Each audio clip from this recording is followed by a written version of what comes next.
चलिए गाइस, आपका 16 session start हो चुका है गाइस। यहाँ पे बात किया जाएगा कि कितने गाइस 15 में आंसर किए हैं। लाइव चैट में उनका नाम सब कुछ लिस्ट बता दी जा चुकी है।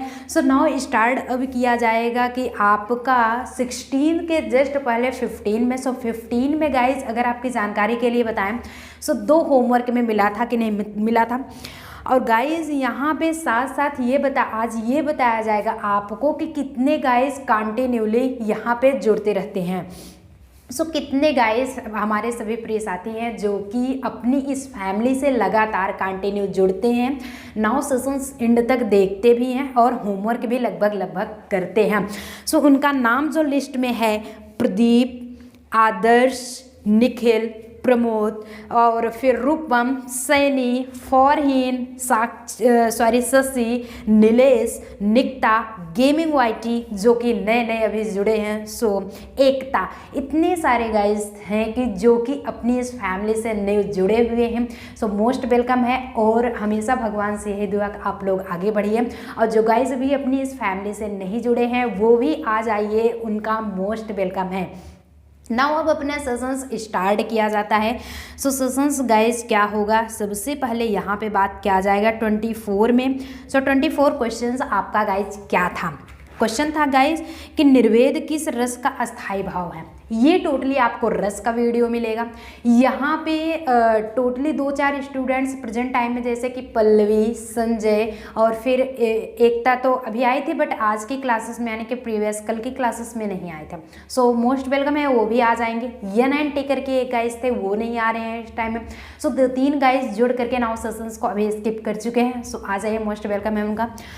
तो अभी क्या होता है कि निर्वेद, अगर आप रस का टोटली पढ़े हैं कंडीशंस तो आपको कंफर्म होगा कि निर्वेद क्या होता है। निर्वेद भयानक, भक्ति, विवश या फिर शांत। इसका करेक्ट आंसर गाइस कितने गाइस सही आंसर किए हैं। आपकी जानकारी के लिए अगर बता दें तो शांत रस होता है। शांत रस का स्थायी भाव विवश होता है, निर्वेद होता है। और साथ साथ वीडियो को लाइक करते चलेंगे।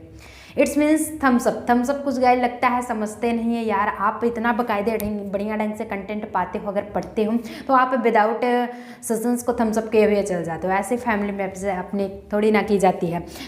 थम्सअप आप करके जाएंगे। 9 सेशंस अगर बढ़िया लग रहा है तो ज़्यादा से ज़्यादा शेयर भी करते चलेंगे। सेशंस को आदर्श जी कह रहे थे उस दिन, अभी 2 दिन के पहले जब जस्ट शेयर भी करते चलेंगे जी। बिल्कुल, थैंक यू, शेयर करते चलेंगे आप लोग।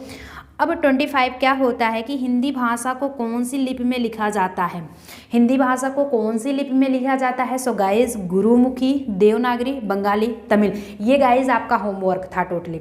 अगर बात हो होमवर्क था जी, बिल्कुल मोस्ट वेलकम। अभी जो आ रहे हैं उनका मोस्ट वेलकम। भैया आप लोग कहाँ रहते हो, इतनी देरी की अभी आ रहे हो, लेट मत कीजिए क्योंकि आपका एक क्वेश्चन तो गया होमवर्क में गया और मेन कमेंट बॉक्स में होमवर्क बताया गया, होमवर्क जरूर करेंगे। देवनागरी लिपि में जितने भी हमारे प्रिय साथी देवनागरी लिपि कर रहे हैं, सेशंस को थम्सअप करते चलो यार, वो सभी सही हो जाएंगे।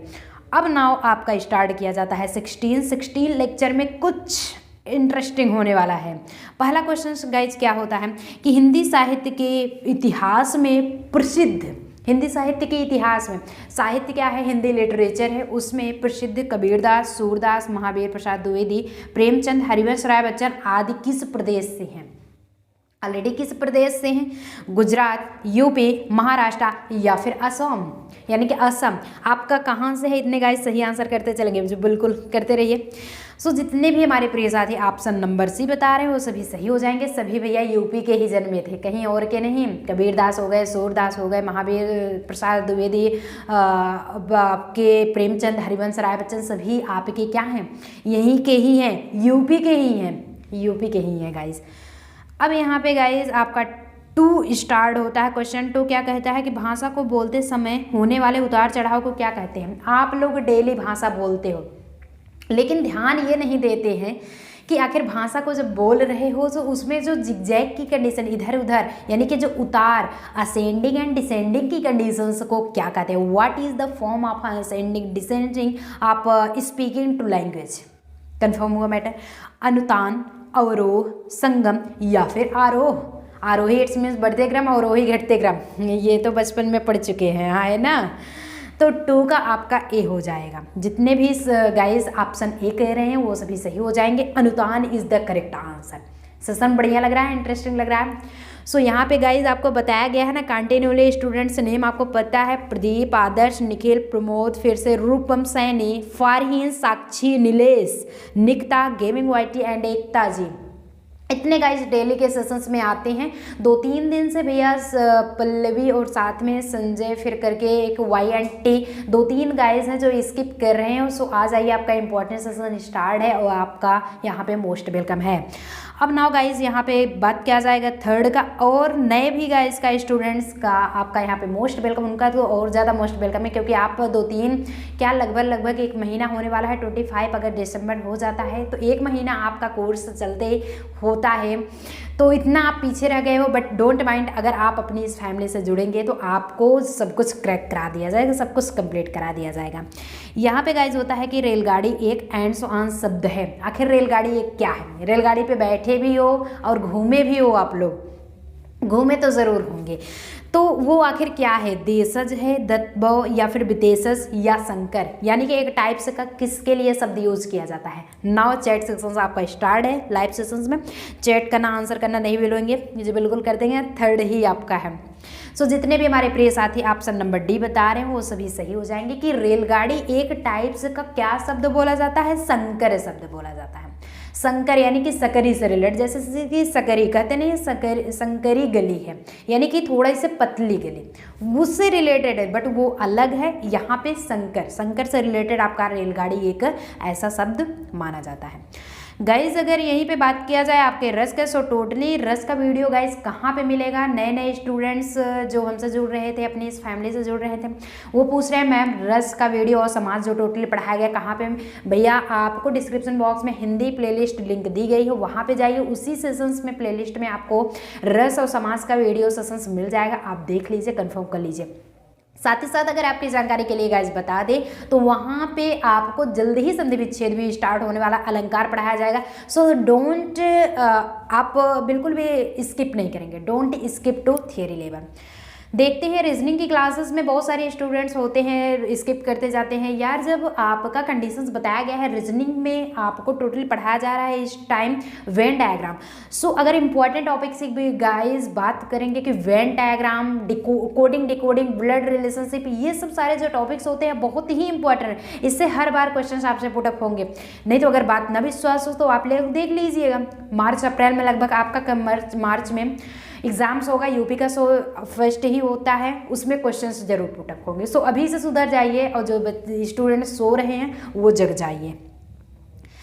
सो यहाँ पे आ जाता है वैसे ही थियरी की यहाँ बात किया जाएगा। अभी आप कहेंगे कि मैम हिंदी की क्लासेस में रीजनिंग की बात, रीजनिंग गाइज इसलिए कि थियरी से बच्चे डर के भागते हैं। स्टूडेंट्स आप लोग जो है थियरी से अगर जा रहे हो, हट रहे हो, रिमूविंग कंडीशंस कर रहे हैं आप लोग, तो ऐसी कंडीशंस बिल्कुल भी आपके लिए, जब रूट नहीं आपका मजबूत होगा तो बिल्कुल आप सेट्स उसका जो होगा, उसका जो कंडीशंस होगा वो बिल्कुल सॉल्व ही नहीं कर सकते हैं, बिल्कुल सॉल्व नहीं कर पाएंगे, उसके टॉपिक को नहीं सॉल्व कर पाएंगे। उसी तरह से रस आपको, समास आपको क्लियर कराया गया है, बेसिक चीज़ सारी सब कुछ कंफर्म कीजिए, तब आ जाइए आपके स्थायी भाव पे। यहाँ पे पूछा गया वीर रस का स्थायी भाव, सबसे पहले वीर रस बताया भी गया था। अभी जस्ट कल के सेशंस में अगर आप ध्यान दिए होंगे तो नीलेश जी एक कंटेंट लिखे हुए थे, कंटेंट परहैप्स थोड़ा सा मतलब याद नहीं है बट बहुत बढ़िया कंटेंट था, वो वीर रस की कंडीशंस थी मैथ्स एंड रीजनिंग की क्लासेस में। वो तो लाइफ टाइम ही पता चलेगा, सो लाइव जुड़ेंगे तो पता लगे जाएगा। क्रोध, भय, उत्साह और विस्मय, इसके कंडीशंस क्या होंगे? वीर रस का किस अस्थायी भाव क्या होगा गाइज? सो जितने भी ऑप्शन सी बता रहे हैं वो सभी सही हो जाएंगे। वीर रस मतलब उत्साह, आपके अंदर उत्साह है, वीर की कंडीशंस बता रहा है, उत्साह है, साहस है, वो कंडीशंस होगी। अब यहीं पे गाइज 5 स्टार्ट होता है। 5 में बात किया जाएगा मानसिक और शारीरिक कष्ट द्वारा, it's means mentally and physically. शिथिलता को क्या कहते हैं? जो आपके अंदर थोड़ा सा मतलब प्रॉब्लम होती है, उससे उत्पन्न कुछ न कुछ शिथिलता जरूर उत्पन्न होगी, उसे क्या कहते हैं? मोह, ग्लानि, आवेग या फिर असूया। कंडीशन क्या होगी गाइज? 5 आपका स्टार्ट है, करते रहेंगे आंसर, बिल्कुल जी बिल्कुल करते रहेंगे आप लोग। हो रहा है, समझ में आ रहा है। सो जितने भी ऑप्शन बी कह रहे हैं, जितने भी हमारे प्रिय साथी वो सभी सही हो जाएंगे, क्योंकि जब आपको मानसिक और शारीरिक कष्ट होगा, सबसे पहले जब कष्ट होगा तो ग्लानि ही तो होगी, ना उसमें मोह होगा, ना आवेग होगा, ना ही असूया होगा, उसमें कष्ट होगा सिर्फ। भाई कष्ट है तो ग्लानि है, दुख है, पर्यायवाची तो एक ही है ना, वो तो कुछ चेंज नहीं है। अब है भौरा का सही पर्यायवाची। कहते हैं कि पर्यायवाची और विलोम थोड़ा सा मतलब बहुत ही नॉर्मली है कंडीशंस, बट ये भी बेसिक चीज़ें भी यहाँ पे पुटअप हो जाती हैं। क्यों? क्योंकि ये तो यार पूछे जाएंगे। आप बेसिक चीज़ पढ़ते हैं, छोटे से ही पढ़ते चलते हैं, लेकिन बाद में ध्यान नहीं देते हैं कि अभी जो आप पढ़ रहे हैं वो आगे चल के आपके कॉम्पिटिटिव में जस्ट कॉम्प्लेक्स होने वाला है। तो कॉम्प्लेक्स की कंडीशंस अभी अगर आप कंफर्म करते चलेंगे, जो भी गाइस कर रहे हैं वो 9 कंडीशंस पता होगा। कुंज, भ्रमर, आली या फिर खद्योत। खद्योत को 2 तरीके से लिखा जा सकता है, ऐसा भी लिख सकते हैं खद्योत। ये भी सही है आपका, ये भी सही है, कंडीशन कोई नहीं गलत होगा। 6 चलिए बताते हैं 6 का क्या होगा। सो जितने भी ऑप्शन सी बता रहे हैं वो सभी सही हो जाएंगे हमारे प्रिय साथी। कि भौरा का जो सही पर्यायवाची होता है न तो कुंज है, न ही आली है, न ही खद्योत है, और न ही आपका कुछ और है। सिर्फ तो सिर्फ यहाँ पे जो निम्नलिखित चारों ऑप्शंस में दिया गया है इसमें से भ्रमर आपका सही हो जाएगा। सो आगे चला जाए। 6 तक कंप्लीटली आप पढ़ चुके हैं। अब सेवंथ देखेंगे। सेवंथ देखते हैं गाइस। सेवंथ क्या होता है कि निम्न में स्त्रीलिंग शब्द कौन सा, आपको बता दिया गया है। अगर प्रीवियस सेशन से पढ़े हों, स्त्रीलिंग क्या होता है, जेंडर मतलब होता है लिंग, जेंडर मतलब होता है लिंग गाइस। और there are 4 types of gender, ये 4 टाइप्स का होता है। कौन कौन से? सेशंस बढ़िया लग रहा है, ये भी साथ साथ बताते चलेंगे, चैट जरूर करते चलेंगे गाइस। सेशंस कैसा लग रहा है, जो जितने भी गाइस आप लोग जुड़े हुए हों बहुत बहुत थैंक यू, क्योंकि आपने अपनी इस फैमिली से जुड़ा और एंड तक बिल्कुल जुड़े रहिएगा, जिससे कि नाउ इंपॉर्टेंट सेशंस आप लोग देखते रहिए, एक भी क्वेश्चन आपसे मिस ना हो, जिससे कि एग्जाम्स में आप भी क्लियर कर सके एग्जाम को। अब क्या होता है, जेंडर यानी कि लिंग हो गया आपका, टोटली 4 टाइप्स का होता है, masculine, feminine, neuter and common. Masculine क्या होता है, पुल्लिंग, एंड फेमिनिन जो होता है कंडीशंस वो स्त्रीलिंग होता है। कॉमन जैसे दोनों में आ जाते हैं, एंड न्यूटर होता है कि अननोन पर्सन, यानी कि जैसे जिसमें जी जहान नहीं होता, कुर्सी हो गया, मेज हो गया, पेन हो गया, जैसे ये चीज़ है तो ये न्यूटर में आएगा। अब यहाँ पे शोभा, पालन और शस्त्र और नृत्य। अगर बात करें शोभा के, शोभा 2 चीज, एक तो कहते हैं बड़े शोभायमान लग रहे हैं, बड़े अच्छे लग रहे हैं, इसकी शोभा एकदम जग गई है, लेकिन एक शोभा नाम भी तो होता है। शोभा यानी एक लड़की का नाम है, स्त्रीलिंग है। तो यहाँ पे पालन, शस्त्र, नृत्य बिल्कुल नहीं होगा। जितने भी गाइज ऑप्शन ये बता रहे हैं वो सभी सही हो जाएंगे। सेशंस बढ़िया लग रहा है, थम्स अप साथ साथ करते चलेंगे, ज़्यादा से ज़्यादा अपनी इस फैमिली को शेयर भी करते चलेंगे, जिससे कि और भी गाइज आकर के ना अपनी इस फ्री ऑफ कोर्सेस फैमिली में जुड़ जाएंगे और सेशंस को देखते चलेंगे। होता है कि जो शब्द क्रिया की विशेषता बतलाए, आखिर कोई ऐसा एक वर्ड है जो क्रिया की विशेषता बतलाए, क्या कहलाएगा? क्रिया विशेषण ही तो कहलाएगा कि कुछ और कहलाएगा? एडवर्ब, वर्ब हुआ क्रिया, ध्यान दें अगर कि वर्ब आपका हुआ, ये देयर आर टाइप्स ऑफ क्या है, पार्ट्स ऑफ स्पीच। अगर गाइज आप बचपन में पढ़े होंगे समथिंग्स पार्ट्स ऑफ स्पीच, तो आपसे क्वेश्चंस क्या पूछा जाएगा कि how many types of speech. कितने गाइज यहाँ पे पढ़ चुके हैं? जो पढ़े हैं बहुत बढ़िया है, जो नहीं पढ़े हैं आज पढ़ा दिया जाता है कि parts of speech, there are 8 types of parts of speech. Conditions क्या होती है आपकी? Noun, pronoun, verb, adverb, preposition, conjunction, interjection, आपके एडजेक्टिव। बट यहाँ पे पूछ रहा है गाइज कि कोई भी ऐसा शब्द है जो क्रिया की विशेषता बतलाए। वर्ब तो हो गया क्रिया, बट एडवर्ब जो होता है वो क्रिया विशेषण, दोनों को मिला करके वो क्रिया विशेषण की कंडीशंस बतलाती है। और जो एडजेक्टिव होता है गाइज वो आपका होता है विशेषण। एडजेक्टिव जो होता है वो कंडीशंस आपकी विशेषण की होती है। तो ऐसा कोई शब्द जो क्रिया की विशेषता बतला रहा है, इट्स मीन्स क्रिया विशेषण होगा, या फिर क्रियारूप, क्रियाभेद, प्रतिक्रिया। इसका सही आंसर आप लोग करते चलेंगे गाइस। कितने सही साथी कर रहे हैं आंसर? जो जितने भी ऑप्शन नंबर डी बता रहे हैं वो सभी सही हो जाएंगे। ऑप्शन नंबर डी जितने भी गाइस बता रहे हैं सभी सही हो जाएंगे, क्रिया विशेषण ही कहलाई जाएगी। आगे चला जाए, सेशंस को थम्स अप भी करते चलेंगे। नाउ कोई भी प्रॉब्लम हो तो विदाउट एनी हेजिटेशंस आप पूछ भी सकते हैं। कोई ऐसा वर्ड जो आपको गाइज न समझ में आ रहा हो, ऐसा लग रहा हो कि नहीं हम थोड़ा सा मतलब ये स्किप करने की कंडीशंस आए, स्किप मत कीजिए, पूछिए तुरंत, यहाँ से पूछिए।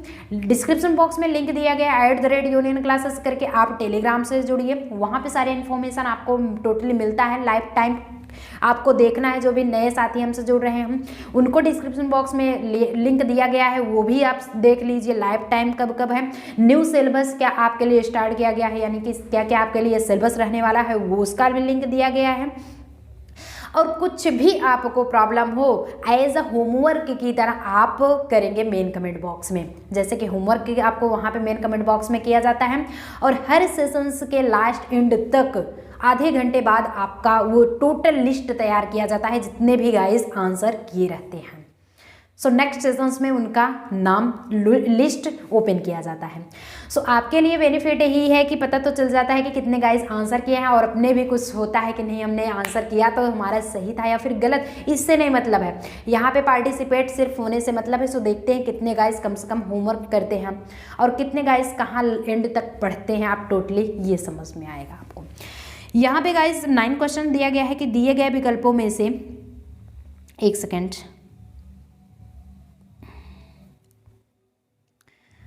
ये क्वेश्चन आपका 9 स्टार्ट है।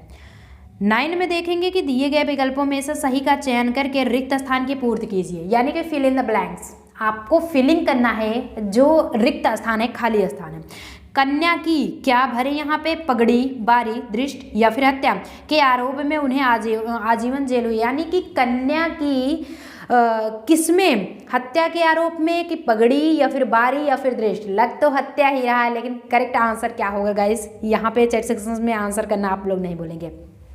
सो जितने भी साथी ऑप्शन नंबर डी कह रहे हैं वो सभी हमारे प्रिय साथी सही हो जाएंगे। हत्या ही होता है कि किसी के मर्डर के केस में ही उन्हें आजीवन जेल कारावास होती है या फिर सजाए मौत होती है। वो अलग अलग धारा यानी कि कानून आप सिविक्स पढ़ेंगे सो टोटली आपको कंफर्म हो जाएगा। बट यहाँ पे अभी आप पढ़ रहे हो हिंदी, सो हिंदी की क्लासेस पढ़िए, अटेंड कीजिए, जो ना समझ में आए वो पूछिए। अब यहाँ पे गाइस 10 क्वेश्चन होता है। सो 10 क्वेश्चन क्या है, मैं आज तक परीक्षा में सफल ही हुई हूँ, रेखांकित शब्द का पहचान कीजिए। इट्स मीन्स उसके नीचे जस्ट अंडरलाइन, अगर आप ध्यान दें तक जो वर्ड दिया गया है उसके नीचे जस्ट अंडरलाइन किया गया है। ये कौन सा वर्ड इंडिकेट कर रहा है, निपात, सर्वनाम, विशेषण या फिर संज्ञा। संज्ञा हुआ नाउन, विशेषण आपके कंडीशंस एडजेक्टिव हुई, सर्वनाम जो प्रोनाउन होता है, निपात यानी कि कोई भी चीज़ क्या होता है, डिसास्टर, घटिया, मतलब कि सब कुछ खत्म होते चलता है, जिसे आप क्या कहते हैं, डिसास्टर, यानी कि र्यून्ड कहते नहीं है कि सब कुछ नष्ट हो चुका है, सब कुछ नष्ट हो चुका है। सो 10 क्वेश्चन स्टार्ट है। चलिए देखते हैं कितने गाइस इसमें सही आंसर करते हैं। Option number A is the correct answer. मैं आज तक परीक्षा में सफल ही हुई हूँ, रेखांकित शब्द को आज तक, यानी कि ऐसा कभी नहीं हुआ कि वो परीक्षा में फेल हुई हो। तो यहाँ पे जो तक वर्ड है गाइज, ये निपात वर्ड का एक इंडिकेट कर रहा है, ना तो यहाँ पे कोई ये विशेषण ही है कि किसी की विशेषता बतलाई जा रही है कि ये किसी की चीज़ की विशेषता है, जिसकी चीज़ की विशेषता बतलाई जाती है वहाँ पे विशेषण होता है।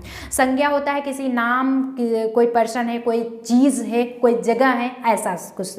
सर्वनाम होता है जैसे कि आपका वह, यह, ये सारी चीज़ें जैसे आपके अलग अलग फॉर्म में होते हैं कि जैसे ही, सी, इट, दे वगैरह वगैरह, ये सारे नाम आपके सर्वनाम में आते हैं। ऐसा कुछ तो है नहीं, एक तक है जो कि निपात वर्ड में है। कंफर्म हुआ, डाउट क्लियर हो गया।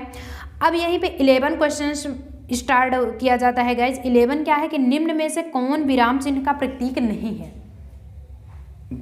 समझ में आ रहा है कि निम्न में से कौन विराम चिन्ह का प्रकार नहीं है, सॉरी प्रकार है, प्रकार नहीं है। निर्देशक, उपदेशक, लाघव या फिर विवरण। विवरण it's means explain, explanations. 11 start है गाइस, करते चलेंगे, आंसर करते चलिए। समझ में आ रहा है, कोई दिक्कत तो नहीं है? कोई दिक्कत हो तो अभी कंसल्ट कर लीजिए, अपना डाउट्स क्लियर कीजिए। उपदेशक, उपदेशक, निदेशक, ऐसा कुछ वर्ड आपने सुना होगा कि निम्न में से कौन विराम चिन्ह का प्रकार नहीं है। अगर यहाँ पे बात किया जाए उपदेशक, उपदेशक क्या है, किसी को मतलब उपदेश दे रहे हैं, जो उपदेश दे रहा हो, उपदेशक कहलाता है। ये तो कोई विराम चिन्ह का कंडीशंस होगा नहीं, विराम चिन्ह आपको पता है टोटली विराम चिन्ह क्या होता है। विराम चिन्ह यानी कि आपके पंक्चुएशंस, विराम करने के लिए, जस्ट विराम चिन्ह यानी कि मार्किंग कर रहे हैं, रुकने के लिए, कहीं पे आपका कामा, बिंदु, फुल स्टॉप, सेमीकॉलन, कॉलन, आपके हाइफन, सब कुछ जो यूज होते हैं वो टोटली आपके पंक्चुएशन कहलाते हैं। बट ये जो उपदेशक है वो कंडीशन से क्या होगा, कहीं उपदेशक तो रुकेगा नहीं, वो तो उपदेश देता ही देता चलेगा, नाउ अलग अलग फैक्ट में बताता ही रहेगा, तो ये कंडीशंस आपकी नहीं होगी। अब यहीं पे गाइस अगर 12 की बात किया जाएगा, 12 क्या होता है कि जिन संज्ञाओं से एक ही प्रकार की वस्तुओं अथवा व्यक्तियों का बोध हो उन्हें क्या कहते हैं। अगर आप ध्यान दें कि जिन संज्ञाओं क्या होगा यहाँ पे, नाउन, जिन नाउन से एक ही प्रकार के वस्तु यानी कि थिंग्स और एक ही प्रकार के पर्सन का बोध होता है उन्हें क्या कहेंगे, व्यक्तिवाचक संज्ञा, भाववाचक, जातिवाचक, द्रव्यवाचक। अगर आपकी जानकारी के लिए गाइज बता दिया जाए कि नाउन क्या होता है, कि noun is the name of any person, place or things. So guys ये तो आप लोग टोटली पढ़ ही चुके होंगे, ये कंडीशंस आपकी नाउन होती है। बट अगर कोई आपसे पूछ लेता है कि how many types of its या फिर how many types of noun, noun कितने टाइप्स का होता है, तो चाहे हिंदी हो या फिर इंग्लिश हो 5 प्रकार के बताएंगे आप लोग। और प्रीवियस सेशंस में आपको बता दिया गया, इसलिए यहाँ पे रिटन की कंडीशंस हम नहीं बता रहे हैं। Proper noun, common noun, collective, उसके बाद abstract, proper noun, common noun, material noun, collective noun और अब्स्ट्रैक्ट नाउन, 5 टाइप्स के होते हैं। सो प्रॉपर नाउन जो है व्यक्तिवाचक, अब्स्ट्रैक्ट नाउन भाववाचक, जातिवाचक कॉमन नाउन, द्रव्यवाचक क्या होता है जिसे पदार्थवाचक यानी कि कलेक्टिव कहते हैं। तो इतना कंडीशन समझ में आ रहा है। यहाँ पे पदार्थवाचक दिया गया है, जो कलेक्टिव यानी कि समूहवाचक नहीं दिया गया है, कलेक्टिव नहीं दिया गया है। कलेक्टिव जिसे हम कहते हैं समूहवाचक, समूहवाचक नहीं दिया गया है, बाकी सब कुछ दिया गया है। यही 5 प्रकार ही आपके होते हैं नाउन के, समझ में आया। द्रव्यवाचक यानी पदार्थवाचक जिसे आप लोग मटेरियल नाउन कहते हैं, ये तो आपको कंडीशंस पता है। सो क्या होगा 12 का, क्या होगा, अब तो जानकारी आपको फाइंड हो गई है, अब तो पता हो जाएगा। जितने भी गाइज ऑप्शन नंबर भी बता रहे हैं वो सभी सही हो जाएंगे। जातिवाचक, ऐसा जाति क्यों है, तो बता क्या रहा है कि जिन संज्ञाओं से एक ही प्रकार की वस्तु या फिर पर्सन का बोध हो, कहते नहीं है कि एक ही प्रकार के पर्सन का बोध हो रहा है, उनकी जातिकता को दिखाया जा रहा है, तो वो कंडीशंस आपकी क्या होगी, जातिवाचक की होगी। और भाव में क्या होता है, अब्स्ट्रैक्ट भाव के 3 कंडीशंस होते हैं, जैसे बुढ़ापा, ओल्डनेस हो जाएगा, बचपना, चाइल्डहुड। तो ये सारी चीज आपके क्या आते हैं, स्टेटमेंट में आते हैं। थेफ्ट, चोरी करना, ये सारी चीजें हो गई हैं। तो लाफ्टर यानी कि हंसने वाला, लाफिंग, हंस रहे हो, एक क्रिया है, एक्शन है, एक्शन, स्टेट, ये सारी चीज़ें क्या होती हैं, भाव में होती हैं। द्रव्य क्या होता है, जैसे कि पदार्थ होता है, गोल्ड हो गया, सिल्वर हो गया, रिंग हो गया, ये सारी चीज़ें। व्यक्ति क्या हो, कोई पर्सन होता है। समूह क्या होता है, जैसे एक अंगूरों का गुच्छा है, अंगूरों का गुच्छा होता है, क्या कहलाएंगे, वैसे तो ग्रेप्स होता है, ये देखिए, वैसे तो क्या लिखोगे आप लोग, ग्रेप्स लिखोगे, लेकिन यहाँ पे जहाँ अंगूरों का गुच्छा आया तहाँ आप ए क्लस्टर ऑफ ग्रुप्स लिख देंगे। करेंगे कि नहीं करेंगे, एक क्लस्टर ऑफ ग्रुप्स यानी कि अंगूरों का गुच्छा। चलिए, ऐसे बहुत सारे हैं, लगभग टोटली अगर आप पढ़ना चाहें तो 250-300 होंगे कलेक्टिव नाउन टोटली। लेकिन अभी आपके सिर्फ मतलब कि एग्जाम्स में तो आएंगे कि नहीं कलेक्टिव नाउन कितने हैं टोटली आप लिखिए, ऐसे कंडीशंस तो आएंगे नहीं। बहुत पूछेगा तो ये सिर्फ समूह में पूछ लेगा, ऐसे समूह को क्या कहेंगे, इसलिए उसे स्किप करिए और नाउ इम्पॉर्टेंट फैक्ट पे अपने आ जाइए। यहाँ पे है कि लट लटकन मनोमत मधुप गण मादक मधुन पिए, पंक्ति में किन वर्णों के आवृत्ति के कारण अनुप्रास अलंकार हुआ है, किन आवृत्ति के कारण। और अगर आपकी जानकारी के लिए गाइज बता दिया जाएगा कि यहाँ पे कि अगर कोई पूछ लेता है अनुप्रास अलंकार, अभी अलंकार पढ़ाया नहीं गाइज, आपका सेशन जल्दी ही स्टार्ट हो रहा है, 2-3 दिन क्वेश्चन और 2-3 दिन पढ़ लीजिए। इसमें आपको क्या होता है कि साथ साथ बताया जाता है टोटली कि अनुप्रास अलंकार किसे कहते हैं। अगर आपसे पूछ लिया जाए कि अनुप्रास अलंकार क्या होता है, ये हुआ अनुप्रास अलंकार, जिसमें कोई भी वर्ड हो उसकी बार बार आवृत्ति हो रही है, वो कंडीशंस आपकी अनुप्रास अलंकार की कहलाएगी। तो वही चीजें पूछा है कि लट लटकन मनोमत मधुप गन मादक मधु पिए, पंक्ति में किन वर्डों की आवृत्ति बार बार हुई है, जिसके कारण ये आखिर अनुप्रास अलंकार हो गया है। टोटली देख रहे हो ना। अनुप्रास अलंकार लम स कन लम या फिर न द, सब कुछ अलग अलग है। इसका करेक्ट आंसर गाइस क्या होगा? इसका करेक्ट आंसर क्या होगा? जितने भी साथी ऑप्शन बी बता रहे हैं वो सभी सही हो जाएंगे, ल और म की आवृत्ति। अभी चलिए देख लेते हैं, चेक कर लेते हैं। ल ये है ल, और यहाँ पे फिर से म यही तो हुआ है ना, फिर से म इतना हुआ है। तो ल और म का ही वर्ड यहाँ पे यूज हुआ है, कहीं पे स वगैरह इतना नहीं आया है। सा इसमें तो एक भी नहीं आया है। ये कंडीशंस देखें, अगर स बिल्कुल नहीं है तो ल और म जो होगा ये कंडीशंस आपका क्लियर हो जाएगा। आगे चला जाए। अब बात किया जाएगा गाइस 14 क्वेश्चंस का। 14 क्वेश्चंस आपके लिए क्या रखा गया है यहाँ पे कि आदि से लेकर अंत तक के लिए एक शब्द होगा। कहते नहीं, आदि से लेकर के अंत तक, आजीवन, आत्मोत्सर्ग, आद्योपांत या फिर आग्नेय। इसका करेक्ट आंसर क्या होगा गाइस? करते रहिए, चलिए अच्छी बात है। सो जितने भी साथी आद्योपांत बता रहे हैं वो सभी सही हो जाएंगे। कि कहते नहीं है कि आदि से लेकर के अंत तक, स्टार्टिंग से लेकर के लास्ट तक, वो कंडीशंस आपकी आद्योपांत की कहलाएगी। समझ में आ रहा है? ये टोटली आपके 15 क्वेश्चंस जो होता है, 15 क्वेश्चंस स्टार्ट है कि निम्न में कौन सा शब्द विदेशज नहीं है। देशज और विदेशज में क्या अंतर होता है? जिस तरह से देसी और विदेशी होते हैं, नेटिव एंड फॉरेन।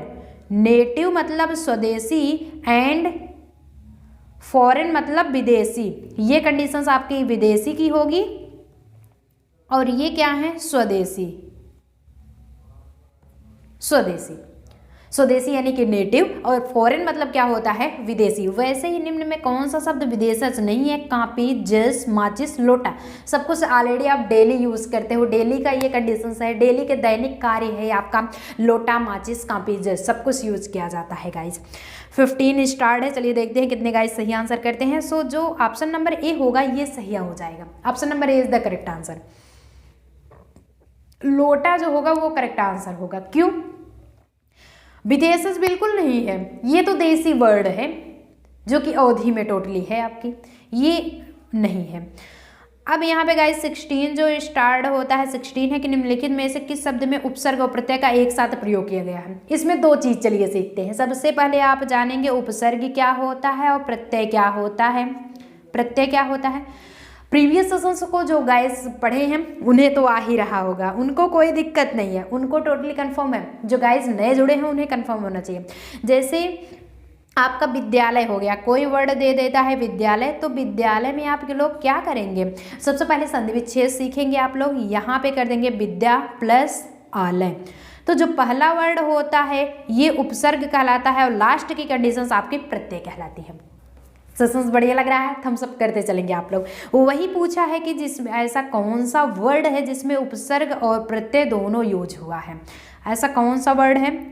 चलिए देख लेते हैं कि हिस्सेदार, कृपालुता, अभिमानी या फिर भारतीयता। चलिए 16 आपका स्टार्ट है, करते रहेंगे आप लोग आंसर। सो जितने भी गाइस अभिमानी बता रहे हैं वो सभी सही हो जाएंगे। अभि प्लस मानी,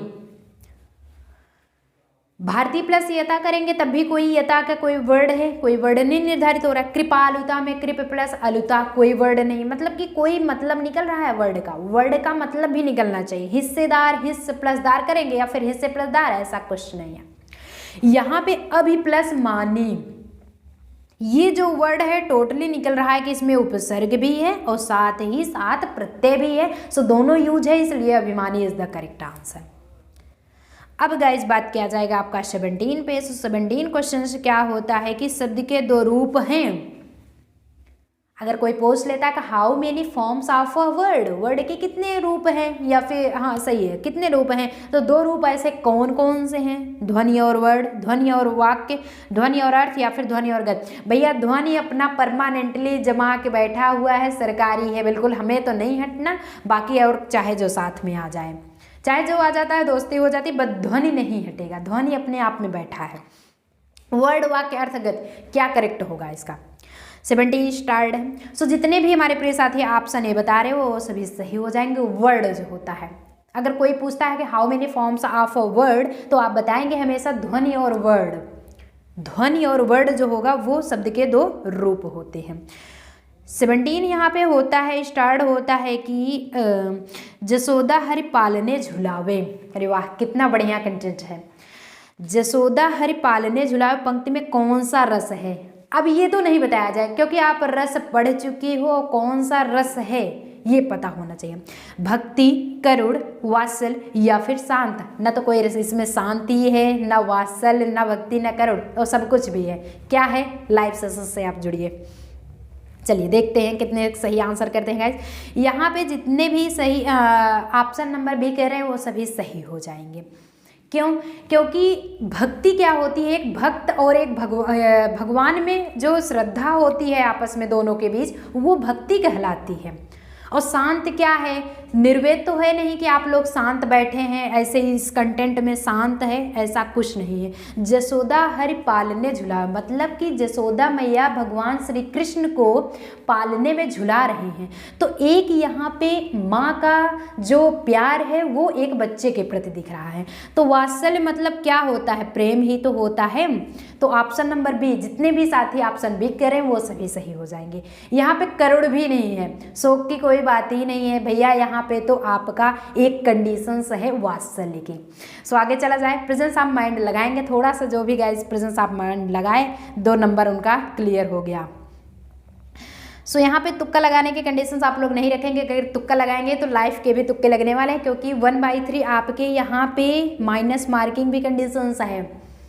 सो ऐसा एग्जाम नहीं है कि आप लगा के आ जाएंगे आपका कंडीशन कंफर्म हो जाएगी। यहाँ पे माइनस मार्किंग है। हर कॉम्पिटिटिव एग्जाम्स में ऑलरेडी माइनस मार्किंग जरूर रखी जाती है। सो बढ़िया से पढ़िए, नाव आगे बढ़िए। काकल्य ध्वनि है, यहाँ पे पूछा जा रहा है काकल्य ध्वनि है, ऐसी कौन सी ध्वनि इसमें निकल रही है? र, ह, ल या फिर श? ये कौन सा सा है? ये आपका श मूर्धन्य है। मूर्धन्य श इस तरह से होता है। स की बात किया जाए टोटली स 3 प्रकार के होते हैं। ये जो स होता है ये मूर्धन्य है, और ये र वाला स जैसे बोलते हैं तो ये दंती सकार, दंती सा होता है। समझ रहे हो आप लोग? चलिए 19 स्टार्ट है। इतने सही कितने गाइस आंसर इसका करते हैं? सो जितने भी साथी ऑप्शन सी कर रहे हैं यानी कि ह, वो सभी सही हो जाएंगे। कि काकल्य यानी कि ह यहाँ पे निकल रहा है, यहाँ पे जो ध्वनि होगी वो ह से रिलेटेड होगी। सो अब चलिए 20 देख लेते हैं कि 20 आपका क्या स्टार्ट होता है। अखरोट का तत्सम रूप है। तद्भव तत्सम पढ़ना है तो सिर्फ फर्स्ट सेकंड थर्ड सेशंस देखना है, बाकी और में कुछ नहीं।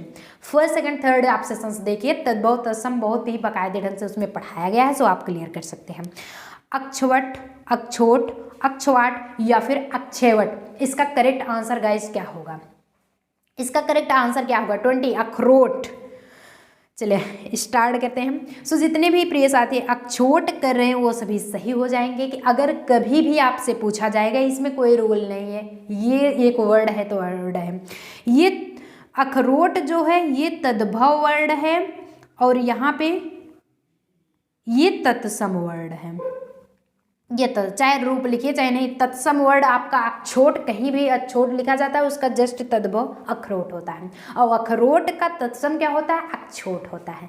क्लियर हो रहा है सेशंस? चलिए भैया जब क्लियर होगा तो थोड़ा सा तो टाइम लगेगा ही लगेगा। अभी हम भी बता दें अक्षोट का तद्भव आपका अखरोट हो गया, आगे चलते हैं तो टाइम बिल्कुल नहीं लगेगा। लेकिन जब एक एक टॉपिक का एक एक आपका वर्ड बताया जा रहा है तो टाइम तो लगेगा ही लगेगा। सेशंस इतना भी जल्दी नहीं कवर हो पाएगा। नाक रगड़ना का क्या अर्थ है? यहाँ पे आपका आ जाता है गाइस थोड़ा सा फ्रेजेस कंडीशंस। मुहारा पढ़े हो ना? मुहारा कितने गाइस पढ़े हैं? पढ़े हो? अरे यार नहीं पढ़े हो तो पढ़ लो आज। कि नाक रगड़ना का क्या अर्थ होता है? नाक में चोट लगना, इज्जत देना, दीनता पूर्वक प्रार्थना करना या फिर चापलूसी करना। नाक रगड़ना, कहते नहीं है कि जाके वहाँ उनके यहाँ नाक रगड़ रहे हैं। अब तो हिंट मिल गई है। अब तो ऑप्शंस कर दीजिए आप लोग। 21 क्या होता है कि option number C is the correct answer, दीनता पूर्वक प्रार्थना करना। चापलूसी करना भी नहीं होगा, नाक रगड़ना, वहाँ पे चापलूसी करना नहीं होता है, वहाँ पे दीनता पूर्वक किसी के यहाँ आप जो है प्रार्थना करते हैं कि नहीं ये वर्क हो रहा है। सो वहाँ पे वो कंडीशंस आपकी नाक रगड़ने से होगी। फ्रेजेस भी आपसे पूछे जाते हैं, सिनोनिम्स पूछे जाते हैं, एंटोनिम्स पूछे जाते हैं, सारे कंडीशंस आपसे बेसिक लेवल ही पूछे जाते हैं, लेकिन बस आपको वहाँ पे ध्यान देने की ज़रूरत होती है। पंच परमेश्वर के लेखक कौन हैं? अगर बात किया जाए गाइस कि पंच परमेश्वर के लेखक कौन है, रामचंद्र शुक्ल, जयशंकर प्रसाद, मुंशी प्रेमचंद या फिर महादेवी वर्मा। यहाँ पे महादेवी वर्मा, जयशंकर प्रसाद जी क्या हैं? छायावादी युग के लेखक हैं। जयशंकर प्रसाद और महादेवी वर्मा छायावादी युग के लेखक हैं। नोट कर लीजिए, हिंदी साहित्य में जरूर पूछा जाता है। छायावादी युग, शुक्लोत्तर युग, ये सब सारे सब कुछ युग क्या हैं, ये टोटली आपके कंफर्म किए जाते हैं। और रामचंद्र शुक्ल जी हैं, ये तो शुक्ल युग के हैं। और मुंशी प्रेमचंद जी हैं, ये आपका होमवर्क, ये आपका होमवर्क हो जाता है। मुंशी प्रेमचंद जी किस युग के लेखक हैं? मुंशी प्रेमचंद, ये टोटली होमवर्क। जो भी गाइस स्किप कर रहे हो वो होमवर्क के कंडीशंस आपको नहीं पता होगी, क्योंकि बीच में है, लास्ट पोजीशन था नहीं कि स्क्रीनशॉट रख लेंगे आप डायरेक्ट वाईटी स्टूडियो पे तुरंत, मतलब कि मेन कमेंट बॉक्स तुरंत कर देंगे, ऐसा कुछ नहीं करना है। 22 आपका स्टार्ट है guys. Option number B is the correct answer. Panch Parmeshwar के ऑलरेडी लेखक मुंशी प्रेमचंद जी हैं। और मुंशी प्रेमचंद जी किस युग के लेखक हैं? होमवर्क के तौर पे दिया जाता है। अब यहीं पे गाइस होता है आपका 23 स्टार्ट हो रहा है। 23 क्या है? धीरे धीरे हम लास्ट के कागार पे पहुंच चुके हैं गाइस। अभी जाना नहीं है, स्किप नहीं करना है आपको, टोटली होमवर्क लेके ही जाएंगे आप लोग। जिस वाक्य में कर्ता की प्रधानता हो, कर्ता आप लोग जानते हैं ना, कारक जो होता है, वहाँ पे लिंग वचन प्रायः कर्ता के अनुसार होते हैं, वे आखिर कौन से वाक्य कहलाते हैं? कर्मवाच्य, भाववाच्य, कर्तवाच्य या फिर सरल वाक्य। So your time is start guys. चलिए देखते हैं कितने गाइस इसका सही आंसर करते हैं। सो जितने भी हमारे सभी प्रिय साथी ऑप्शन नंबर बी बता रहे हैं वो सभी सही हो जाएंगे। यहाँ पे आपको हिंट ही दिया गया है गाइज, कर्ता। कर्ता मतलब जो सब्जेक्ट है, जो जिसके द्वारा वर्क किया जा रहा है। वर्क किसके द्वारा किया जाएगा? कर्तवाच्य है। कर्तवाच्य is the main important in this conditions. और हर जगह तो इंपॉर्टेंट होता ही होता है, लेकिन इस कंडीशंस में बेसिकली रूप से आपका स्पेशली स्टार्टेड है। अब यहाँ पे गाइज आप चलिए नोट कर लेते हैं। 24 आपका as homework. Take a screenshot, तुरंत रखिए स्क्रीनशॉट। और मेन कमेंट बॉक्स में आपकी बार देखते हैं कितने कंटिन्यूली, इतने गाइज हम 2-3 बार बता चुके हैं, इतने गाइज जुड़े हुए थे। कम से कम 10-12 टोटली जुड़े हैं। और देखते हैं कितने अब की बार होमवर्क करते हैं। नाउ टोटली उनका जो लिस्ट बनेगा वो 17 में होगा। अब नेक्स्ट आपका क्वेश्चन 2 हो गया। एक मिला है मुंशी प्रेमचंद जी आपके किस युग के लेखक? पंच परमेश्वर के लेखक हैं, बट किस युग के हैं वो माना बताना है। Take a screenshot, take a screenshot. आपका 25 है। जहां वाक्य की गति अंतिम रूप ले ले, विचार के तार टूट जाएं। अरे वाह क्या वर्ड है! जहां वहां किस चिन्ह का प्रयोग किया जाता है? परहैप्स ये बताया भी जा चुका है, प्रीवियस सेशंस में बताया गया। अगर जो भी गाइस प्रीवियस में जुड़े होंगे वो तो जान लेंगे। अब किस प्रीवियस में है बताया क्यों जाए? क्योंकि होमवर्क है, बताएंगे नहीं। चलिए फिर चला जाए, कोई दिक्कत हो तो पूछ लीजिए। जी बिल्कुल भैया, 5 PM पे आपके जीके जीएस की क्लासेस एंड 7 PM पे आपके टोटली मैथ्स एंड रीजनिंग की क्लासेस चलेंगे। सो आ जाइएगा अपने टाइम से। और बार बार नोटिफिकेशन करके दे करके आपको टेलीग्राम पे बुलाया जाता है। सो आते हैं, जुड़ते हैं, फिर से स्किप कर जाते हैं। आपके लिए इंपॉर्टेंट क्लासेस चल रहा है गाइस, आप पढ़ेंगे।